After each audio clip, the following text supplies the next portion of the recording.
မင်္ဂလာပါ H-Breed topology ကိုပေါ့ဗျာကျွန်တော်သဘောတရားတွေဖတ်တဲ့အခါမှာ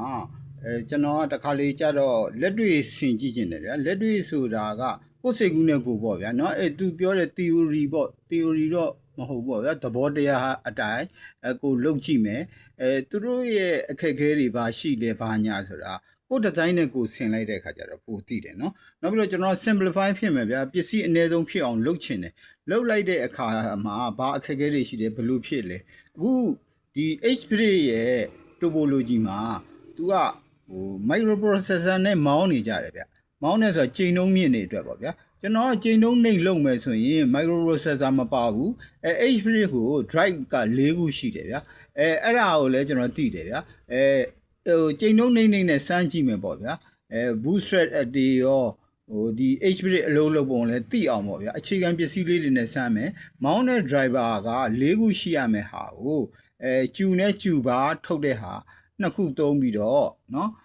ဒီ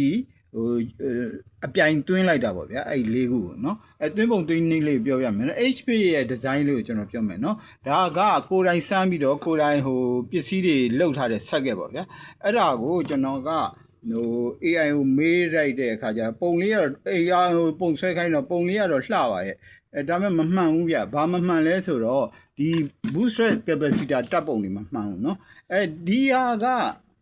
စက်ကက်ကလေးကကိုယ်စိတ်ကူးနဲ့ကိုပေါ့ဗျာအိမ်မှာရှိတဲ့ပစ္စည်းတွေနဲ့ဒီ 0.1 ရွေးတယ်ဆိုတာလဲဒီချိန်နှုန်းလောက်ဆိုဒီလောက်တော့ရှိရမယ်ဆိုပြီးတော့ကိုက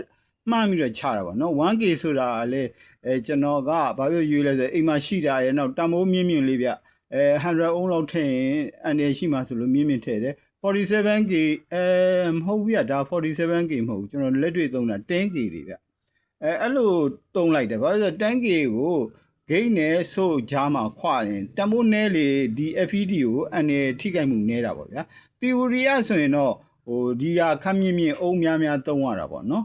ဒါတွေကိုကျွန်တော်ပစ္စည်းရွေးချယ်တဲ့ဟာလေးတွေအကြောင်းပြောတာပါပြီးတော့နောက် post တစ်ခုထပ်တင်မယ်เนาะအဲ့ဒါလေးကိုဆက်ပြီးတော့ကြည့်ပေးပါ